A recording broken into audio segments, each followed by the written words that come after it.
sickest podcast. Tune in for the audio, or you can even watch back. Giving players all the props, or put them on blast. We don't give no hot takes, only talk facts. We're giving all our devotion, riding high on this wave of emotion. Going all out, yeah, cause this is our time. No, ain't no stopping us till we reach the finish line. All in, we came here to win. We're gonna give everything. S-I-C-K on the run. S-I-C-K, sick, sick. On fire, we're ready to fight. We'll bring the house down tonight. S-I-C-K on the run. S-I-C-K, sick, sick. Playing on the car ride, play it when you lounge. X and O, you know that we can hold it down. Shout out to my man Sammy, got it off the ground. And to all the listeners tuned in right now, got debates, analysis, and speculation. This is sports talk for the new generation. You know where to find us, got a reputation. Sick podcast, your number one sports destination. Giving all our devotion, riding high on this wave of emotion. Going all out, yeah, cause this is our time. No, ain't no stopping us till we reach the finish line. All in, we came here to win. We're gonna give everything. S-I-C-K on the run. S-I-C-K, sick, sick. On fire, we're ready to fight. We'll bring the house down tonight. S-I-C-K on the run. S-I-C-K, sick, sick. S-I-C-K is the sickest podcast. Tune in for the audio, or you can even watch back. Giving players all the props, or put them on blast. We don't give no hot takes, only talk back. S-I-C-K, S-I-C-K, S-I-C-K,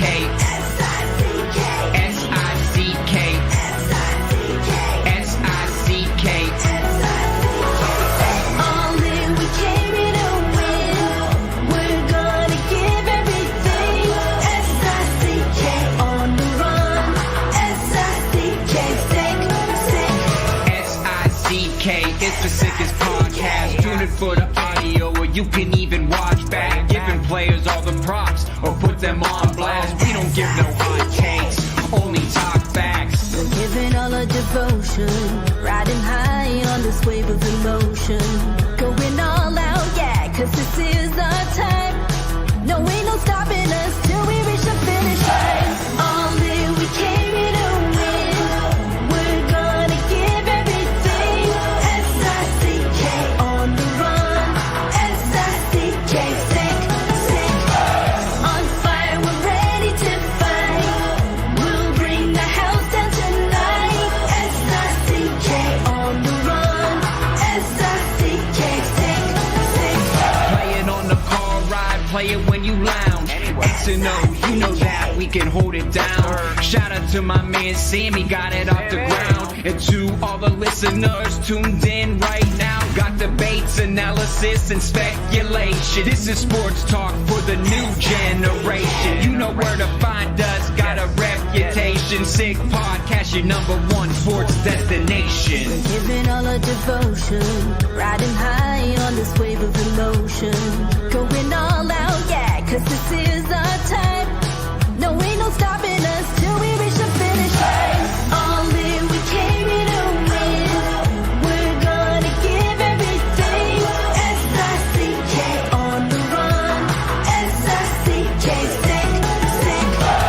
On fire, we're ready to fight. We'll bring the house down tonight. S-I-C-K on the run. S-I-C-K, sick, sick. S-I-C-K is the sickest podcast. Tune in for the audio, or you can even watch back. Giving players all the props, or put them on blast. We don't give no hot takes, only talk back. S-I-C-K, S-I-C-K, S-I-C-K, S-I-C-K, S-I-C-K. Turn up your volume. Because you're about to listen to The Sick Podcast. With Tony Marinaro. 55 seconds left in the penalty, a minute and 27 seconds left in regulation time.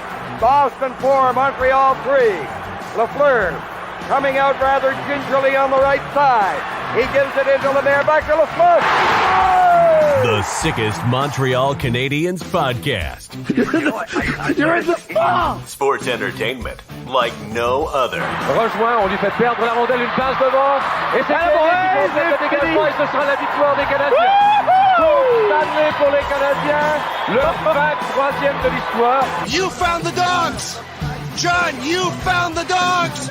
He found the dogs! And all together, they worked a young team to the top.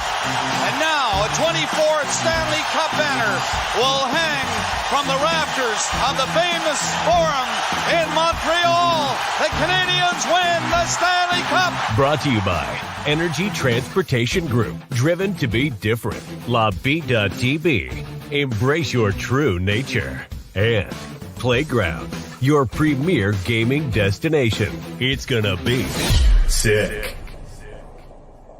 How is everyone doing this evening? It is the Sick Podcast, live on YouTube, live on Facebook, and live on Twitter. Brought to you in part by Playground, your premier gaming destination.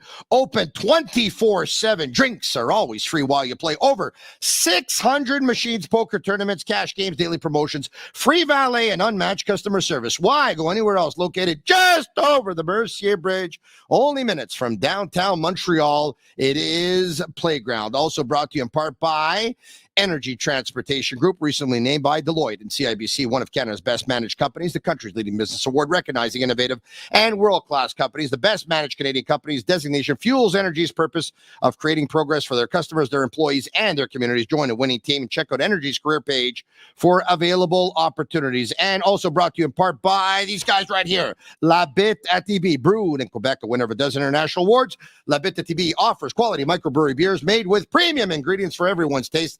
La Bittt at TV, embrace your true nature. All right, okay. I think his final draft guide is done, set, sealed, delivered, all that stuff, whatever you want to talk about it.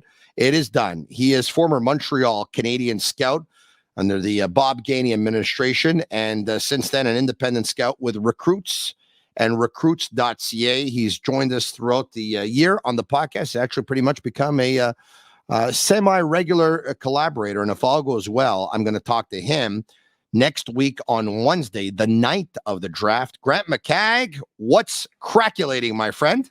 Hey, Tony, good to see you.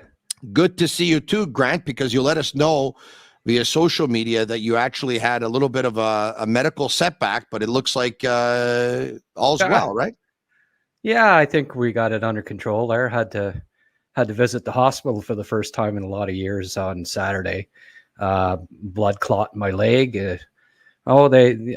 Fantastic service. You know, we're pretty fortunate in this country, Tony. You know, I had about 10 different people, attend to me, and it was pretty quick. And they fixed me up, and I had to pay $14 for a parking ticket. Wow. So, thank goodness we live in Canada, Tony. Sounds like my bachelor party. But then again, that's another story for another day. I think we're better off moving on here.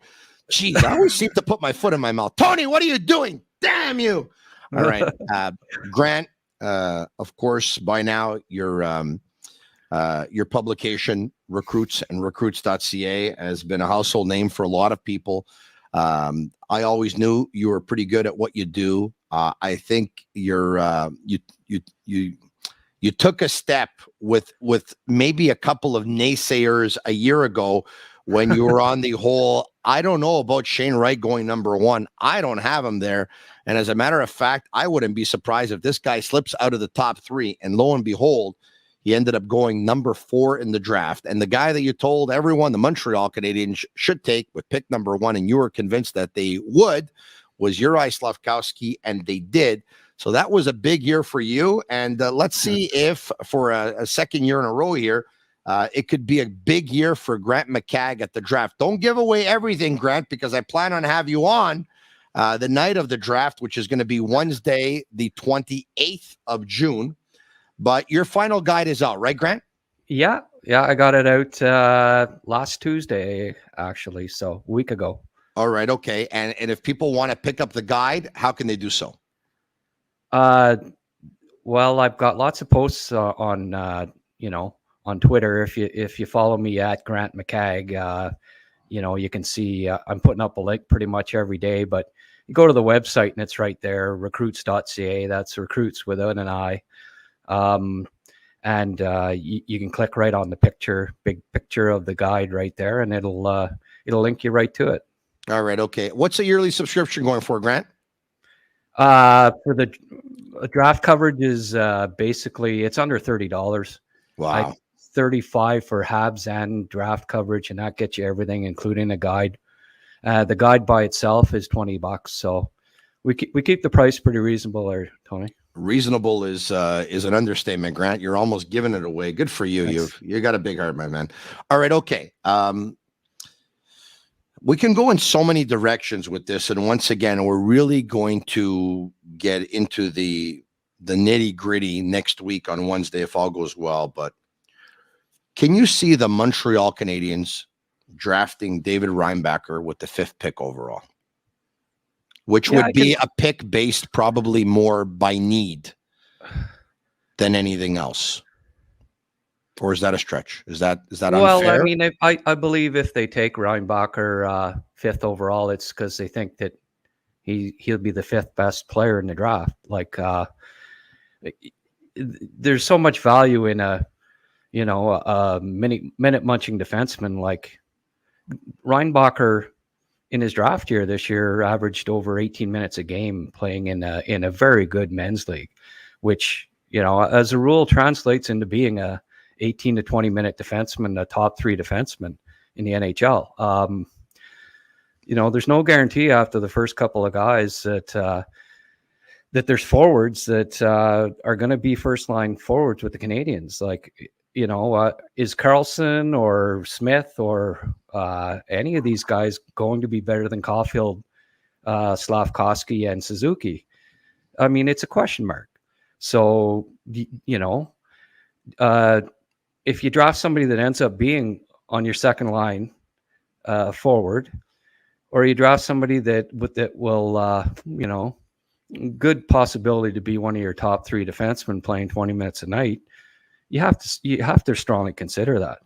He's not the sexy pick. He's not going to score 80 points a year. Everybody loves the fantasy draft type of pick, where that guy's going to score 80 points and defenseman may only score 40, but he's going to do so many other things for you. Like he's going to be a shutdown guy. So, I think they're seriously going to consider him, and it wouldn't surprise me.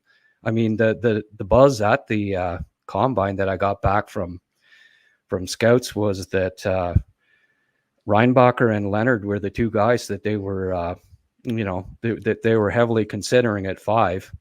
That all things considered, I guess if someone else doesn't drop that they have higher, but so I wouldn't be shocked at all if they took Reinbacher at 5. Grant, if I go back to 2019, Steve Yzerman surprised a lot of people that draft, right? By drafting Moritz Seider with the 6th pick overall. Correct me if I'm wrong, but at the time, many publications had him probably 15, 16, 17, something like that. Correct or no? No, and that's a good, I could have brought that up too. So that's as usual, you're brilliant, Tony. Okay. There is a good correlation there with Reinbacher and Seider. I had a 8th. And I remember at the time, a lot of Twitter scouts, I call them, you're crazy. He's not top 10. He won't go top 10. Most of the public lists had him, like you say, mid-teens, maybe even further down. Yeah. So there was a surprise with a lot of people, but find there are a lot of parallels between the 2, Reinbacher and Seider. And then if he turns out to be even close to as good as Seider, that's in this draft, as far as I'm concerned, that's a heck of a pick at 5. Yeah, no, and Grant, I bring it up because you call some of them are Twitter scouts, but there's a lot of people who have worked in the business for a long time that Seider, that was a shock pick to them at number 6 because they too had him 15, 16, 17 on their list. And if I look back at that draft now, which was 4 years ago, Jack Hughes went 1, Capo Caco 2, Kirby Doc 3, Bowen Byram 4, Alex Turcotte 5, Moritz Seider 6, Dylan Cousins, Philip Broberg, Trevor Zegras 9th, Podkolzin 10, Soderstrom 11, Boldy 12, Spencer Knight 13, Cam York 14, Cole Caulfield 15. I'll stop it at 20, okay? Newhook 16, Krebs 17, Harley 18, Thompson 19, and Hinola 20 to Winnipeg. If 4 years later, you can make an argument that Moritz Seider is the second best player in that draft class of 2019, right? You can make that argument. That off the top of your head, Tony, or no? I had help, but I'd have been impressed. Hold on a sec. I will tell you this. Yeah. Hughes, Kako, Doc, Byram, Turcotte, Moritz Seider. Yes. That I know off the top of my head. The other ones I need help. Okay, now 4 years later, you can make that argument that Moritz Seider, who was on a lot of people's lists at 17, 18, 19, you had on your list at 8. You can make that argument. He's the second best player in that draft class right now. You certainly could. And, Caulfield could be right up there too, top 5 for sure. I think I had Zegras 6. Turcotte 7. That one, a lot of people got that one wrong, but certainly NHL scouts that I consult with every year, as had him a lot higher. Not too many of them had him 15, put it that way. Seider, they all liked him top 12 as a rule. So it was a little surprising that so many of the independent scouts had him mid-teens, because the information that I had and from what I saw from my scouting, he was likely going top 10. Grant, I wanted to start with this because it was probably give or take about a week ago that I was saying, no. If the Canadiens at 5, if Michkov's available, my gut tells me they'll pass and they'll either take Leonard or Benson or something like that, right? And I dismissed Reinbacher, but now as we're getting closer to the draft, and you take a look at their right-handed defenseman, and David Savard, Justin Barron, Kovacevic, Logan Mailloux. I mean, they're obviously not as deep at right-handed D as they are at left, and right, of course, is a huge commodity. Yep. And I'm starting to think there's a solid chance. If you take a look at what the odds makers are saying right now, the odds makers are saying they think there's a solid chance it's going to be Reinbacher. Yeah, and I think you sort of try to project future lineups with these guys too, right? And 2 or 3 years down the road, I'm pretty sure the Canadiens are very high on Lane Hutson, right? Yeah. And is Logan Mailloux the perfect partner for? I think Goalie's the perfect partner for Logan Mailloux, because Mailloux's a little offensively inclined. Goalie's a stay-at-home. I think they're a perfect pairing down the road. So now you're looking for the perfect D partner for Lane Hutson. And I think it's Reinbacher. I think that that could be a fantastic pairing. Now he's going to need protection. He's not a big defenseman. They're going to need a long, rangy guy, good skater, good defensively, got some physical. He can take care of the front of the net. He can take the boards battles while Lane does his magic.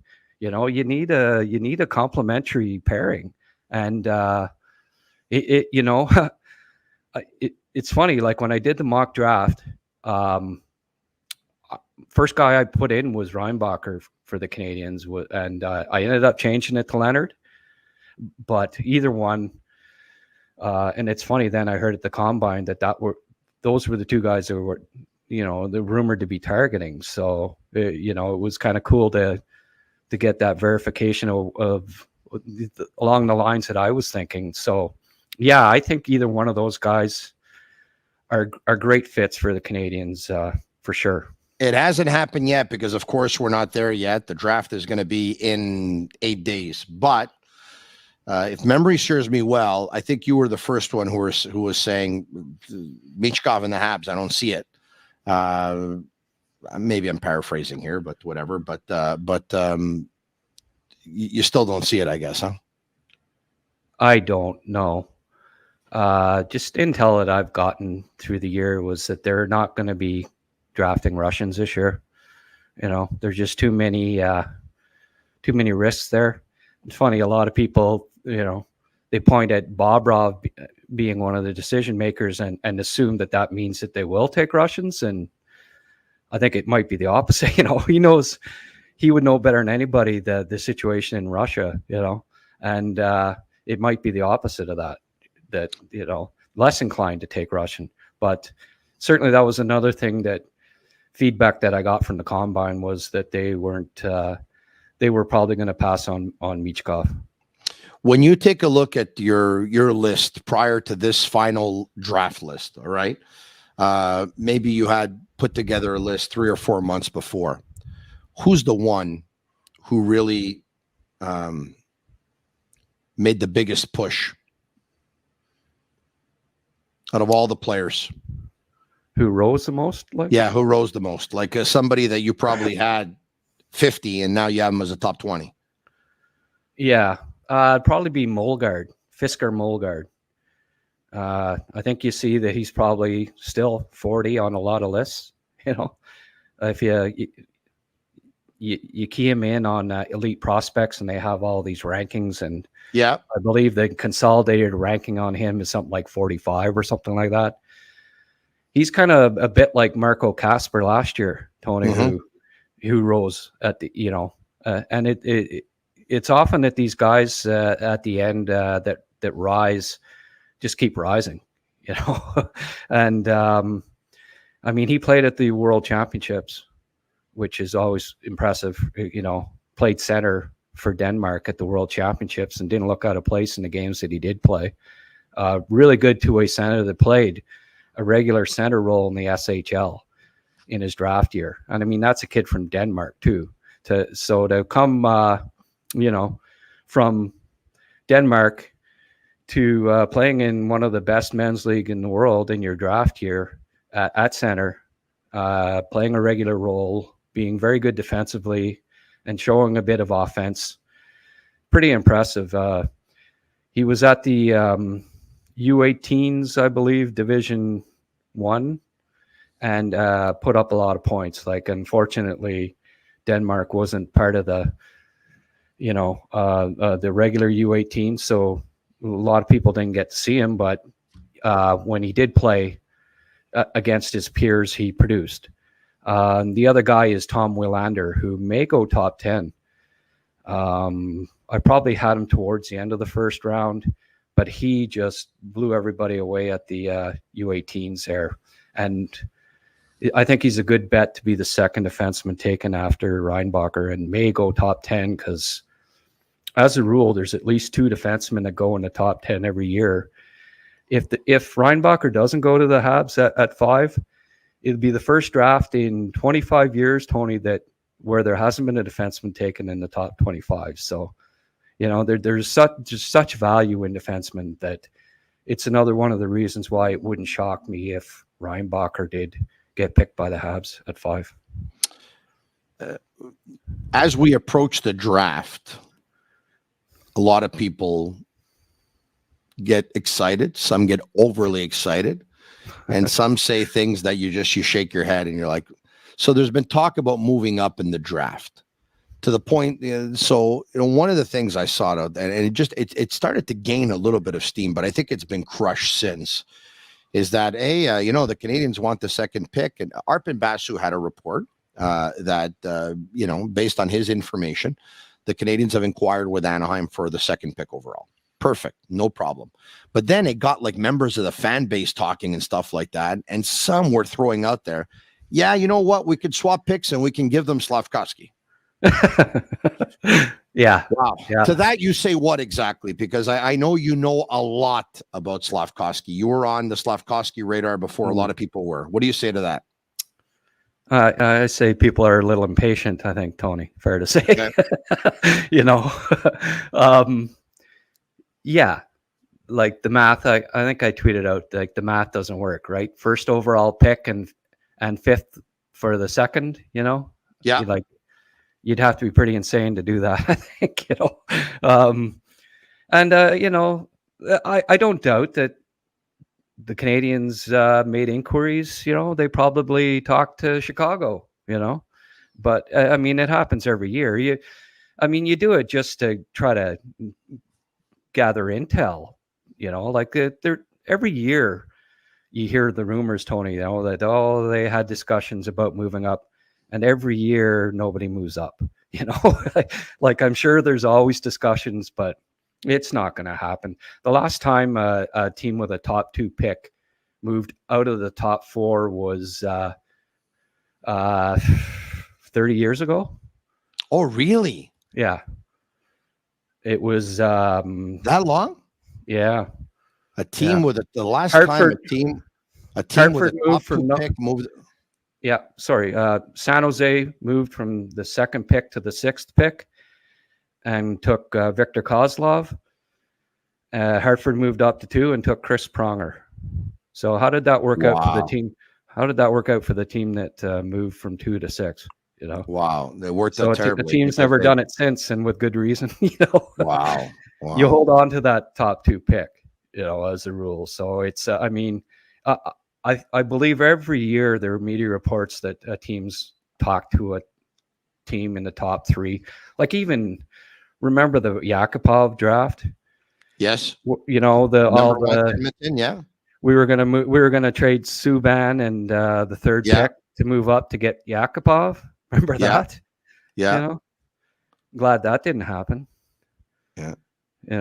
Ended up moved Subban in the 3rd pick and ended up with Yakupov. Imagine, all the kerfuffle that the scouts still get about taking KK at 3 or Chucky. Imagine if they'd have taken Yakupov and then busted like he did, and gave up Subban to boot. So that was a big bust. That was a big bust. I didn't have him one. Another guy. You didn't, eh? I did not. No.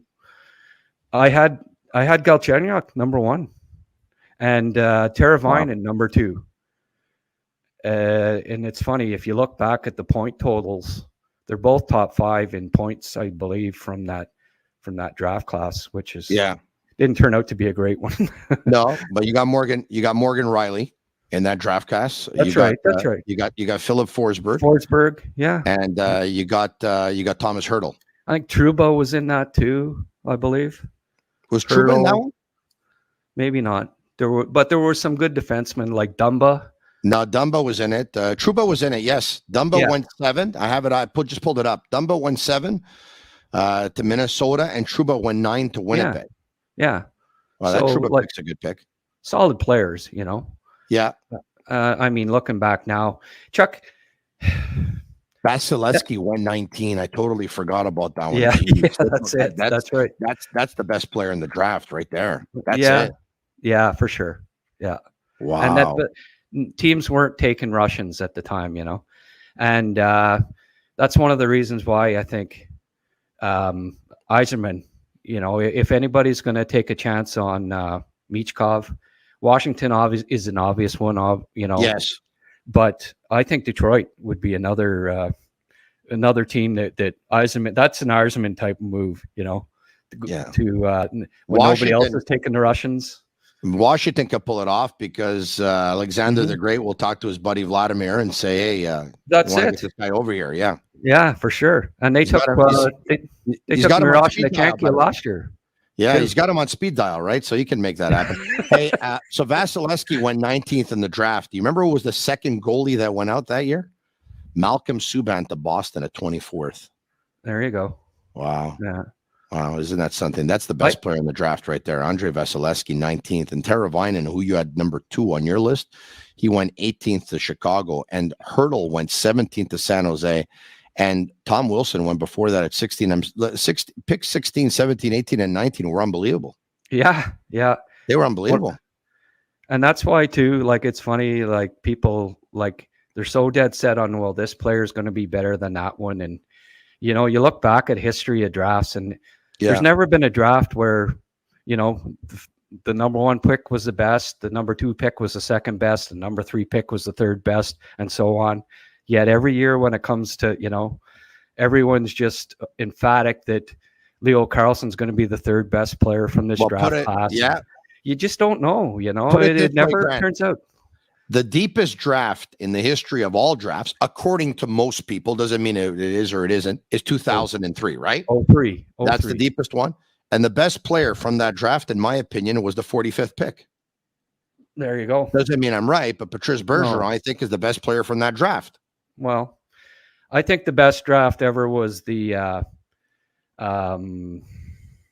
I'm trying to think of the year now, but Ray Bourque and all those guys. It was that the 79 draft? Yeah, it was a double draft. I think it was 79. Yeah, where two, you had 18 and 19-year-olds. But if you look back at that one, Tony, as far as depth goes, it was just great. I think there's 12 Hall of Famers or something. It was the 79 draft. Yes, I pulled it up. You ready? So Rob Ramage, Perry Turnbull, Mike Foligno, Mike Gardner, Rick Vive, Craig Hartsburg, Keith Brown, Ray Bourque, Laurie Boschman, Tom McCarthy, Mike Ramsey, Paul Reinhardt, Doug Sullivan, Brian Propp, Brad McCrimmon, Jay Wells, Dwayne Sutter, Ray Allison, Jimmy Mann, Michel Goulet, and Kevin Lowe. That's round 1, 21 picks. Messier, Anderson, if you look into other rounds and stuff, there's Hall of Famers, I think, almost every round. The late Pelle Lindbergh went 35 to Philadelphia. Mats Naslund went 37. Not bad. To the Montreal Canadiens. Dale Hunter went 41 to Quebec. Neil Broughton went 42 to Minnesota. Guy Carbonneau went 44 to Montreal. Mark Messier went 48 to Edmonton. Oh, my dear Lord. Yeah. Mark Messier went 48 to Edmonton. 48. Yeah. He was Barry Fraser was a genius then. He was playing for the Cincinnati Stingers. That's right. 48th overall. He picked up 1,887 points. I love Patrice Bergeron, but who's better, Tony? Messier or Bergeron? I hear you.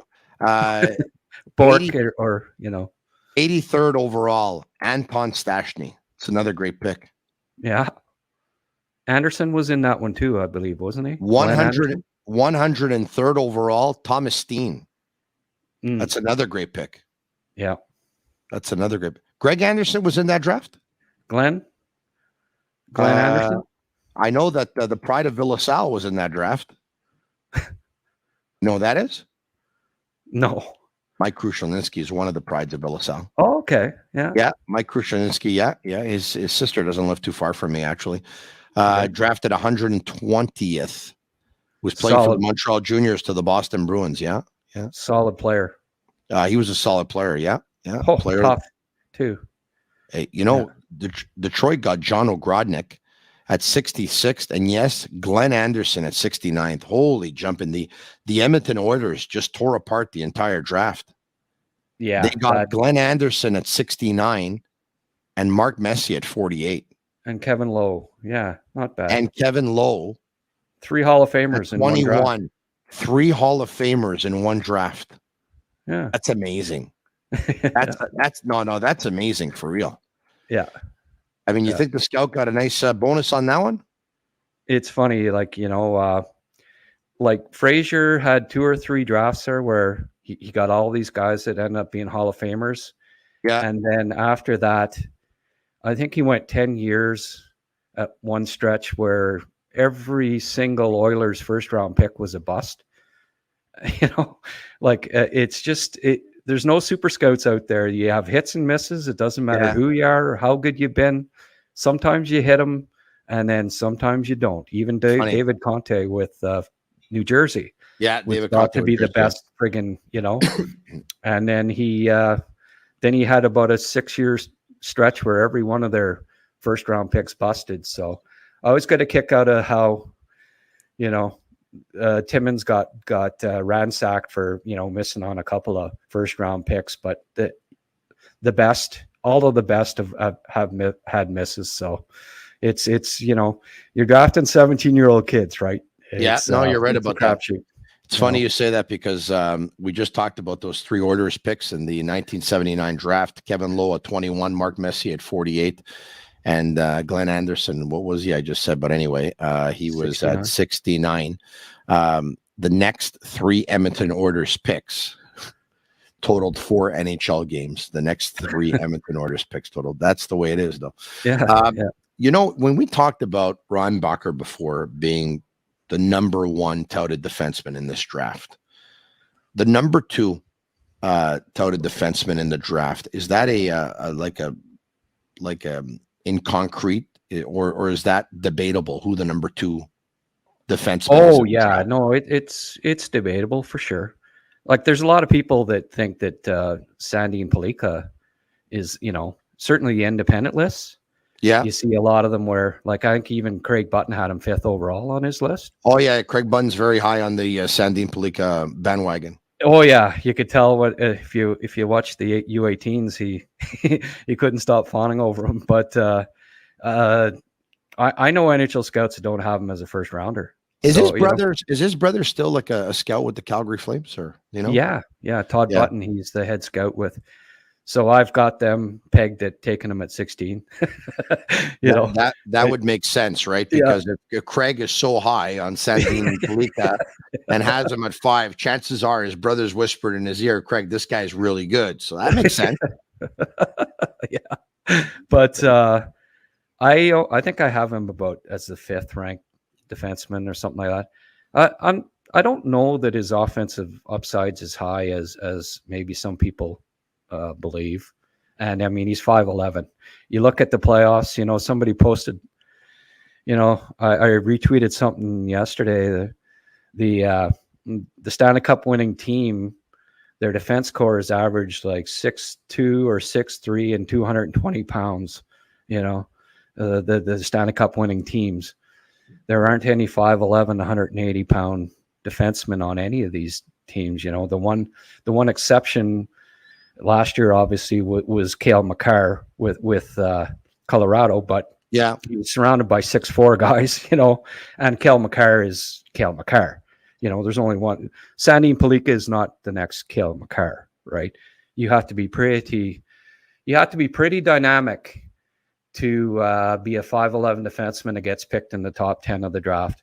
And I'd be shocked if Pellikka goes top 10 in this draft class. None of the guys that I consult with have him in the top 20. So yeah, a quick shout out to Murphy Clinic, an aesthetic clinic specializing in medical aesthetic care. They offer permanent laser hair removal as well as a wide range of treatments for skin problems such as acne, rosacea, fine lines, and more.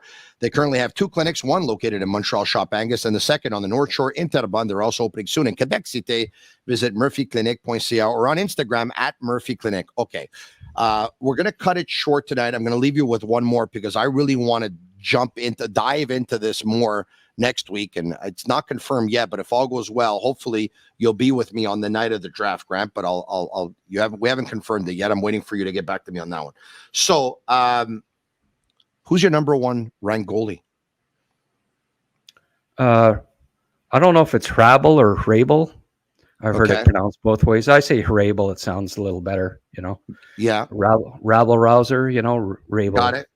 So yeah, he's 6'6" 3/4, Tony. Wow. So he hits the height. They're all, scouts are they obsessed with tall goalies, as you know, and it's like that in soccer as well now. Like the new generation of keepers. I mean, if you're not 6'3" or more, they have a hard time looking at you. But if I take a look at Aiden Hill. If I take a look at Akira Schmid, and there's others in the National Hockey League, the trend nowadays are the tall goalies in the NHL. I mean, that's the trend. Well, it's hard to beat them over the shoulder, right? 6'6" 3/4. Wow, where do you have them on your list? Yeah, where do you have them? Good question. 26, I think, somewhere in the mid 20s. It's funny because we were talking about a draft, the 2012 draft. That was the Galchenyuk draft you were talking about. And after going through it, we realized that Andrei Vasilevsky picked 19th overall, ended up being the best player in that draft. And he's 6'5" or 6'6". You know, I have a feeling the Rabel's not going to be there, or Rabel's not going to be the best player in this draft with Connor Bedard being in it. But man, you know, when all is said and done, does this guy end up being a top 5 pick? Like, no, he won't go top 5 in the draft, but when their careers are over, does this guy end up having a top 5 career of his draft class? I mean, a goalie was 6'6" and 3/4. You never say never with these guys. He certainly, you know, he's got a lot of potential. I mean, he's very athletic. He's got the height, competitive. He had one bad game at the U18s, and he let in. It was against Canada, and I think he let in 7 goals. So, you know, people look at that, but I mean, every goalie has those games, you know, especially at that age. I like him a lot, and it's going to be very interesting to see who ends up with him. There's 6 teams with multiple first-round picks in the first round, and I think that, you know, there's a good chance it'll be a team with 2 picks, because if he doesn't turn out, then you still have another. You know, you have another first-round pick to fall back on. If you want Grant on the Sick podcast next week, message Sick right now, SICK, SICK, SICK. And if you don't message Sick, I'm going to bring him back anyway because I love the guy. All right, okay. Like it, share it with your friends. And if you haven't subscribed to our YouTube channel yet, please do so. It's our way of feeling the love. Another way of our way of feeling the love is if you're going to listen to us on Google, Apple, or especially Spotify, one of our favorites. At that point, leave us a 5-star review. It's our way of really feeling the love. Grant, thanks so much. We'll talk. If all goes well, we'll talk to you again next week, the week of the draft, of course. You bet, Tony. All right, there you have it. Grant McCagg, former Montreal Canadiens scout in the Bob Gainey administration, now with an independent scouting service, Recruits and recruits.ca. And once again, he was saying for like $35, you can have your Montreal Canadiens articles and your draft coverage, everything, and just the draft guide. I mean, it's going for like $20 or whatever it is. It's like he's almost giving it away. He really is. Marinaro, a shout out to my buddy Charlie and his great staff and people over at Optimal Stretch Clinic, 4710 Rue Saint-Ambroise. They started stretching me out like I've never been stretched out before. They're in Suite 312. Check them out at optimalstretchclinic.com. They specialize in fascia stretch therapy, and they have massage, they have cupping, they have osteo, they have physio. It's a one-stop shop for me. It should be a one-stop shop for you as well. That's it for the Sick Podcast on this Tuesday, June 20th. We'll be back tomorrow night, same time, same place, 10 p.m. Eastern. Tell your friends about it. The podcast truly is sick. Special thanks to our sponsors who bring you the Sick Podcast, Playground, Energy Transportation Group, and La Bittt at Tibi. For Agnello and Sammy at Master Control, they're Cavallaro. I'm Marinaro. And that's a wrap. Hope you don't miss us too much until next time. Follow the Sick Podcast with Tony Marinaro on YouTube, Instagram, Facebook, Google Play, and Apple Podcasts. The Sick Podcast is brought to you by Energy Transportation Group, driven to be different. LaBit.tb, embrace your true nature. And Playground, your premier gaming destination.